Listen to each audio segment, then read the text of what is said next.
move us swiftly into the other conversation also, and happy to hear either critiques and also positives that you want to share about this.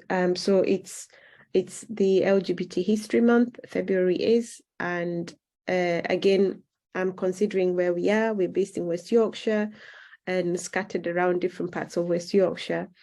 So the question is, again, what have you observed, and or maybe even what would you have liked to observe? And this, as I'm asking this, I'm thinking of not just the communities, it's also like those, positions or people who sit in positions of power and resources, because I think a lot of this work and stuff is driven by resources. One hand is a people power, but then there's the other part of actual resources. So yeah, what have you observed, or what would you have liked to observe, and what's coming up as well? I could start with you, Sarai.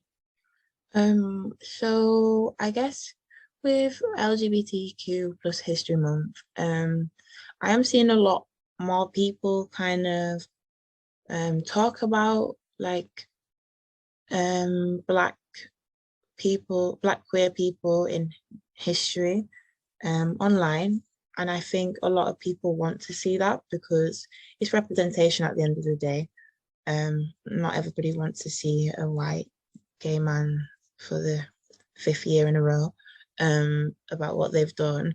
I think from what I've seen, like a lot of people are talking about people that you wouldn't even like have heard of. Like there was a woman, well, she's still alive, she's from South London. I don't know how to pronounce Yvonne, that's it, Yvonne. And she was the co-founder of like a sound system, an all-Black lesbian sound system space in Brixton. And it was literally for like Black people to just like want to kind of, I guess, be liberated in their own space and without the pressures of being in white gay spaces. So I think I'm seeing more of that. I'm seeing more of like an acknowledgement of like there is a need for talks to be had, for more spaces for Black and brown queer people. I think that from like maybe a critical perspective, a lot more of like white organizations can and should acknowledge Black and brown people that maybe are isolated from different parts of their communities. I think sometimes in white queer spaces, it's just centered for them and it's not centered for anybody else. So yeah, I think that's my angle that I'm looking at. Yeah, there's less of an erasure that I'm this year than there was last year. So yeah. Well, I would like to see more visibility of the LGBTQ plus community, and not just on social media, but like in real life. I want to see organizations and institutions raising awareness and advancing education on matters affecting the LGBTQ plus community, working to make these organizations and places safer places for the LGBTQ plus communities, and promoting the overall, well-being of the community. So seeing it in libraries as well, kids being aware that, of the community. Yeah, so inclusion, I'd like to see more of the community being included in everyday life.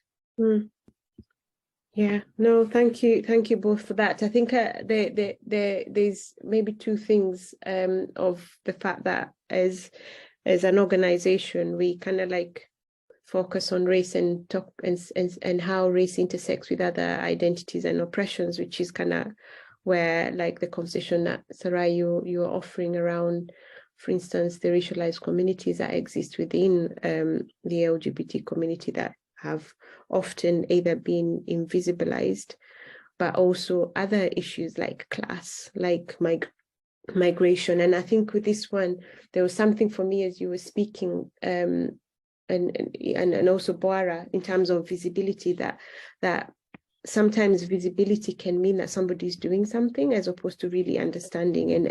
And this I learned from a good friend of mine, who identifies as the reality of when, for instance, racialized communities are Black or Muslim or any of those kind of angles that mean, or coming from religious communities or families, or that mean that it's not always possible to be as visible as how other communities are visible. So as much as we think, yeah, the visibility is what gives us, we want to be seen, that actually not everybody is able to be seen, because not everybody faces the same consequences.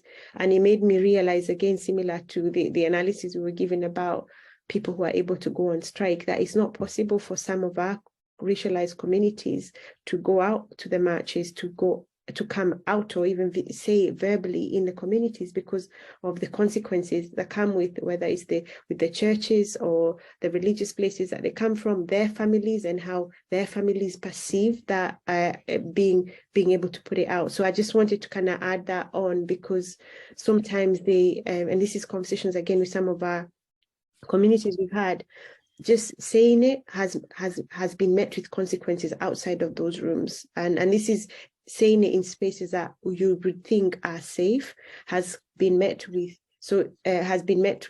violence, hostility, and all of these things. So it's more asking, and because I was interested in terms of the history and where it came from, because usually, and I imagine a lot of this stuff starts with the racialized communities kicking off and raising awareness, and then other people come in and co-opt and take over that space, and then those people who started and have labored for are pushed out of the rooms and back into the little corners. And so for me, I think there's something there about, yes, we want visibility. And also, even I know, Bara, you said about teaching, there's been backlash in terms of if these conversations are taken to certain spaces, and including schools, and parents saying we don't want our children to learn about this stuff. So I think maybe it's more cautionary than anything else in terms of to be aware of the different angles. We haven't got much left, but I'm interested to hear your kind of closing words so we can stop. And if there is anything that you want our listeners, because I know we've shared quite a bit on these topics, these two topics. If you've got any closing words. I think I just wanted to add one last bit. I guess LGBTQ plus History Month is only acknowledged in a Western perspective. And, queer history has been around for centuries. And I think knowing that it was only created, I guess, to acknowledge white queer people in a Western perspective is one thing that, needs to be recognized. Especially like you were saying, both of you guys, when it's being taught in schools, because there is that ignorance of oh, I don't want my children being taught about this or that, but it's not. It's a lot deeper than what people think. I think that's just one thing that I take away from it. Definitely think more organizations need to just come together and actually do the work in communities and educate people. It's more than doing posts, and it's more than doing, the bit of activism a week or the month. Definitely more. Yeah, that's my closing.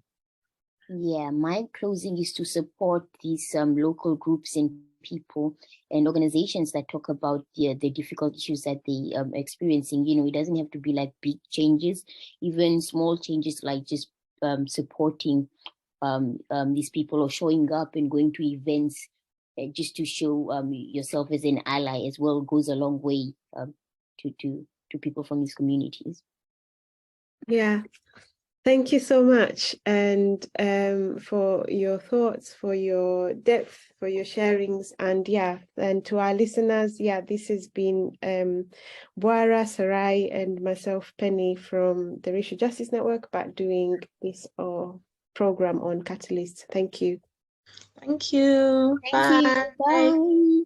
Bye.